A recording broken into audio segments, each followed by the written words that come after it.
Hey there, I'm Dolores. Full disclosure, I'm an AI voice. Brynn asked me to intro her podcast, Mama Needs Some Space.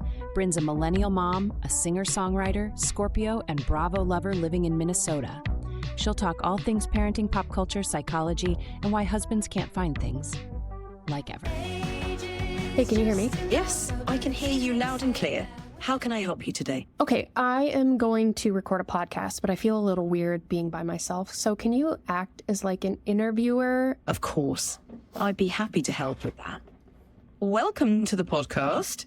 Today, we're diving into the topic of things we're leaving behind in 2024. So, what's the first thing on your list?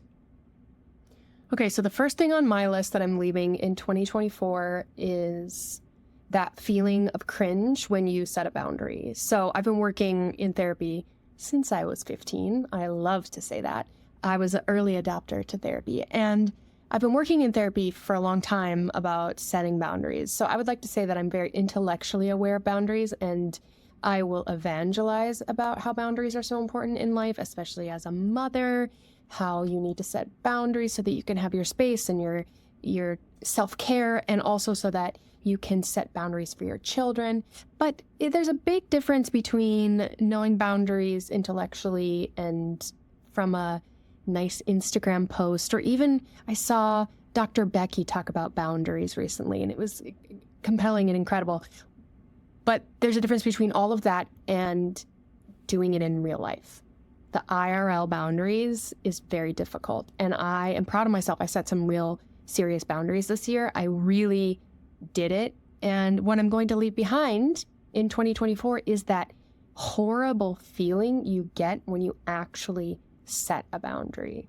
I did some hard work, set some boundaries with some people in my life, and I was thinking, well, this is a noble act. This is an act of emotional maturity. And I thought, why do I feel so shitty? What's the cringe? I'm working through that. But what I do know is that just because you feel bad after setting a boundary, and honestly, especially if you feel bad after setting a boundary with someone, it probably means that the boundary needs to be set, and it means that you need to work on setting boundaries and getting more practiced at it. I'm not very practiced at setting boundaries. I've been learning about boundaries since I was 15, and I think I set okay boundaries when it's not scary or hard, but when it's scary and hard and it's doing it with some of the people that you love the most in your life, I really need to work on it, doing it, and then working through that cringe feeling. I think the cringe will go away. I really do. That's a really insightful reflection. It's so true that setting boundaries can feel uncomfortable at first, especially when it's with those we care about. How did you manage to push through that initial discomfort?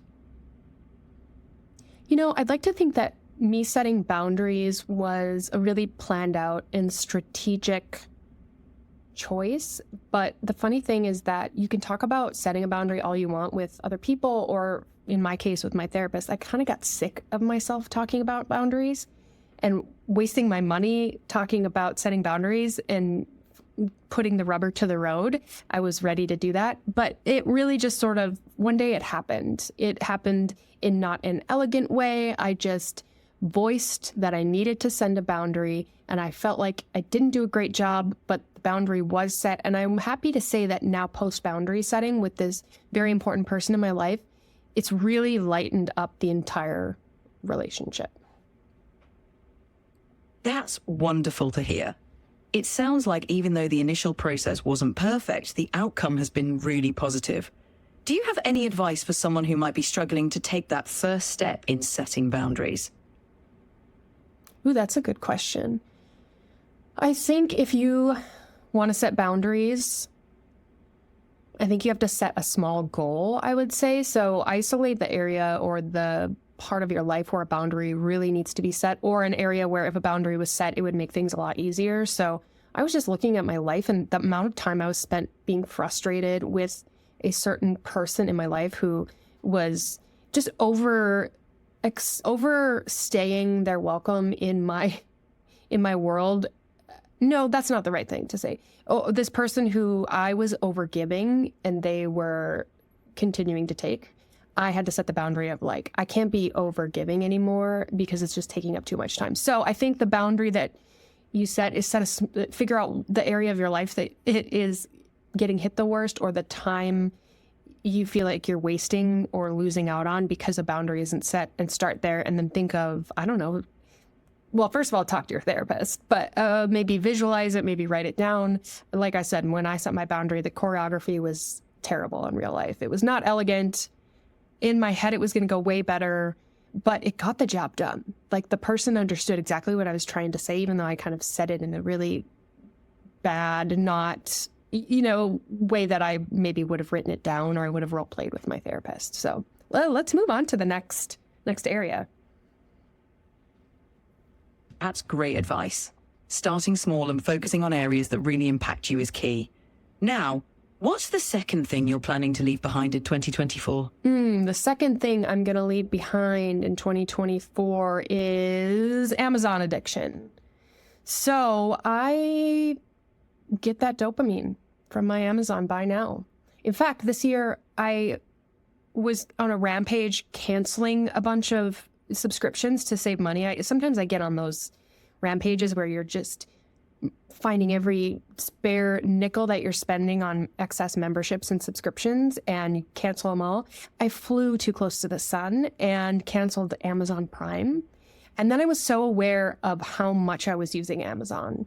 And that was a big wake-up call. But was it enough of a wake-up call for me to stop? No, it wasn't. So what I will be doing is trying to let go of my Amazon addiction. I want to let it go because I like the idea of shopping locally. I like the idea of having less stuff. And so that's what I'm going to leave behind. It's not a very specific goal. So, stay tuned, 12 months from now, see the level of, I don't know how many Amazon boxes I have. There's a lot at any given time. So I'm going to work on that. And I think what's going to help me is I have moved from being on Amazon a lot to being on my Kindle a lot.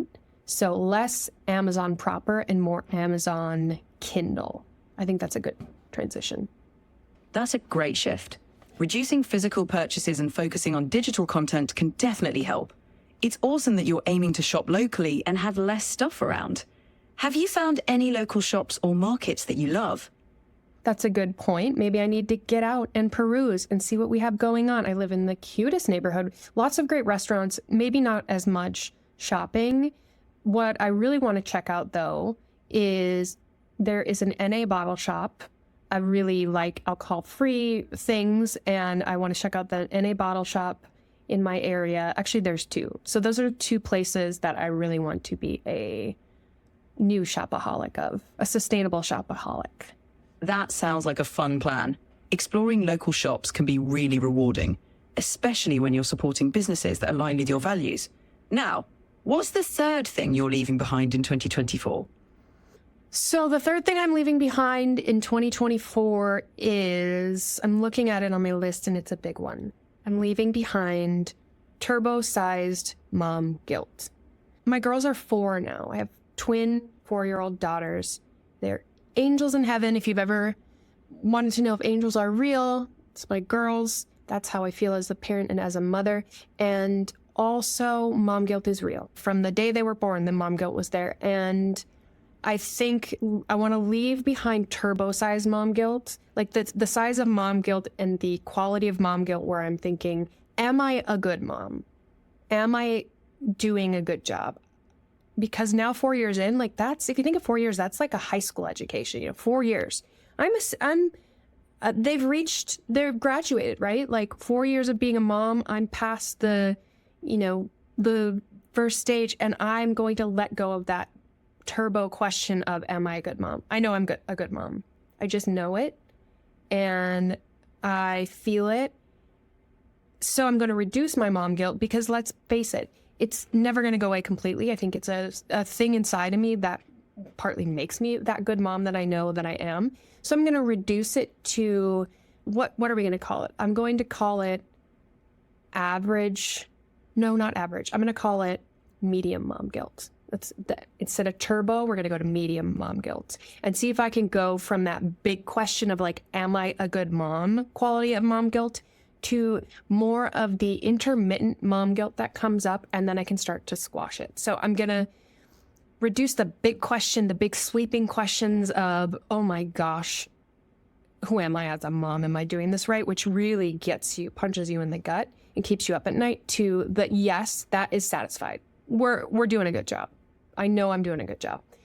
To just the intermittent mom guilt, making it smaller. And hopefully I can keep on making that mom guilt smaller and smaller and smaller, because to all my other mom friends and to all my millennial mom friends on the internet, I would never bestow mom guilt upon them. Like, what's that? It's not productive, and we're out here doing a really good job. So that's what I'm going to leave behind, is the huge, am I a good mom question. That's such a powerful resolution. Shifting from questioning yourself to recognizing your strengths as a mom is a huge step. It's so important to be kind to yourself and remember that you're doing an amazing job. What's next on your list? Forgetting the joy of reading to my kids. So when they were really, really, really little, I would read to them a lot.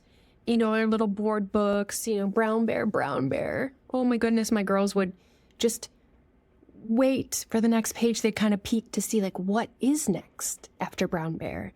You know, is it the purple horse? And I don't know, we somehow got out of reading books, because now their curriculum has intensified. You know, now they're in pre-K, and they work really hard at daycare and at pre-K.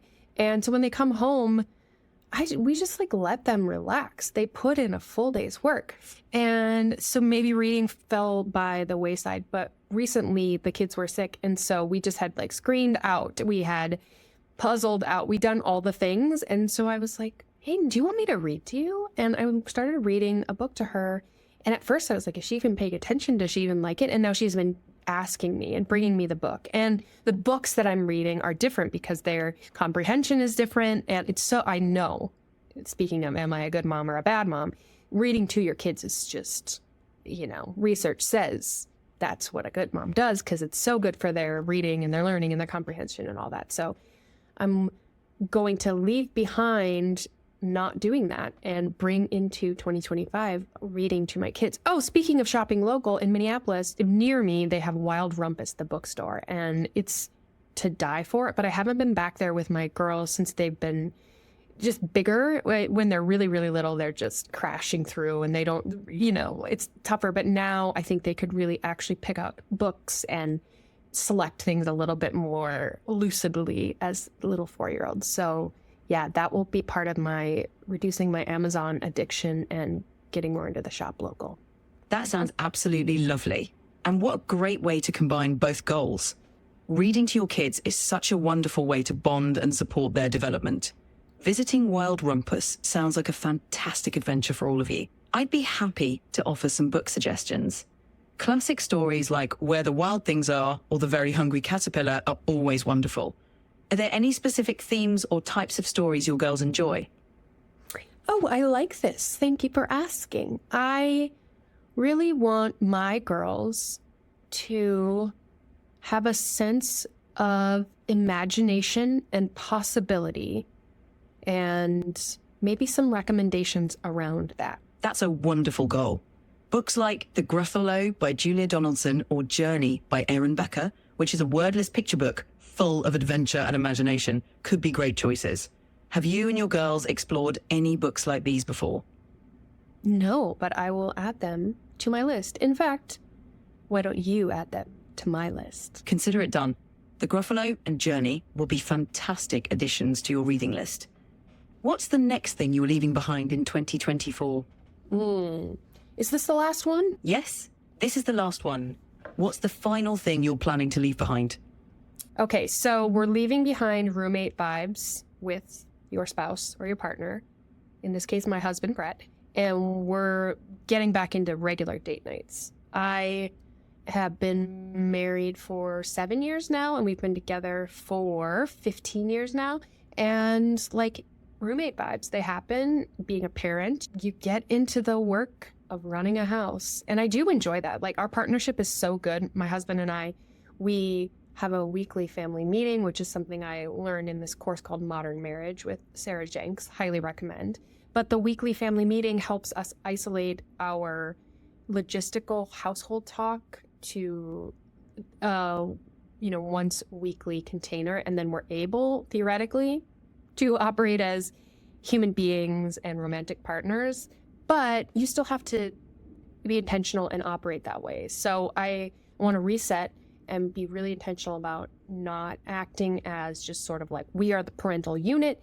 It's logistics we're getting through, because I take so much pride and joy in our family. And so it's not like roommate vibes is a bad thing, or even business partners is a bad thing. But the romance, I love my romance. I love to have romance. And I really believe that it's so interesting to think how you can continue to grow in a romance even after you've been together for a long time. Because I'll say, like, the crush and the feelings and the love and the in-love feeling is still very much there, but there's just so much other stuff in life, and I'm always craving my own space. So sometimes when it's like, should we watch a show together and have like a ritual of connection? A ritual of connection is a concept from the Gottmans. So they're this psychologist couple that really has done a ton of research on romantic partnerships. So one thing I learned is that to maintain romance and intimacy is to have rituals of connection. One of our rituals of connection is just watching a show together and like laying in bed and, having physical contact. And even that sometimes falls by the wayside because we just want our own time. Like, we just want to be like on our phone scrolling and like checking in on our stuff, which sounds just sad. Sometimes just being on your own is where you come up for air. So leaving behind roommate vibes, focusing on romance vibes, and date nights are back. And luckily we've been very good about date nights. So we try to, this last year, I would say at least once or twice a month, we did a date night. And I already have one scheduled with a new lovely babysitter in a week or so. And I love planning date nights. So we alternate, Brett and I. So he'll plan one and then I'll plan one. So it's my turn to plan. And so yeah, back on the romance focus and trend for the year and making time for it, whether it's a date night or it's those rituals of connection. That's a beautiful intention. It's wonderful that you're prioritizing your relationship and finding those special moments to connect. Your commitment to keeping the romance alive is inspiring. What kind of date night do you have planned next? I don't know. It's an afternoon date night. That doesn't make sense. It's an afternoon date. I want to stay close by our home because the babysitter is newer. So in case she needs us, I want to be able to get back quickly. So that I like when there's criteria or standards or requirements to meet. So that will make me be creative. So have to find something in our area. Maybe we'll be outside. Maybe we'll go on a walk. I don't know. Do you have any ideas for me? An afternoon date sounds like a lovely opportunity. How about trying a cozy cafe or a new brunch spot nearby? You could also explore a local park or nature trail if the weather's nice. If there's an art gallery or a museum close by, that could be fun too. What do you think? I like cozy vibes and maybe a cafe. We usually do a lot of dinners, and so maybe it's less like dinner and it's more we go somewhere, have a coffee, I don't know, maybe read together or do like a board game. Brett doesn't like board games that much, but maybe it could be something board game adjacent. That sounds like a cozy and fun idea. How about a cafe that has a relaxing atmosphere where you can both enjoy a coffee and maybe bring a book or a small game? Something like a card game or a simple two-player game that's easygoing might be a great compromise. It's a nice change from dinner and adds a playful element to your date. What do you think? I like that. Maybe you can put on my list to come up with some fun games for a person who doesn't really like games. Got it. I'll note that down. Maybe something like trivia or a collaborative storytelling game could be fun and low pressure. Enjoy planning your date. Just one final question. What's one thing you're most looking forward to in 2025? I am most excited about creativity. I've been writing this list of just, as things come to me, I'm calling it my joy list of things that make me just feel kind of joyful. There's like a lot of painting or learning or art. Like I have astrology class or I got some watercolor pens. So I want to learn how to use those. I'm a watercolor painter, but how do you use pens? I even bought some acrylic paint today.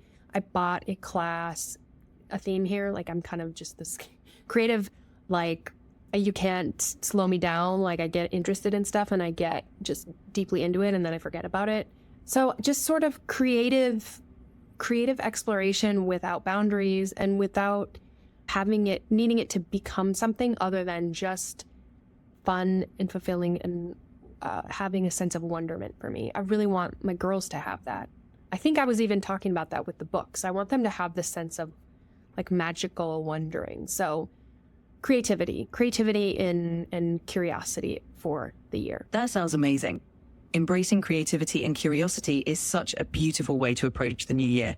It's wonderful that you're nurturing that sense of wonder for yourself and your daughters. You're going to have an incredible year ahead. Hey, it's me, Dolores again. I think Brynn nailed it. That's all we have for today. Thanks for listening to Mama Needs Some Space. Talk soon.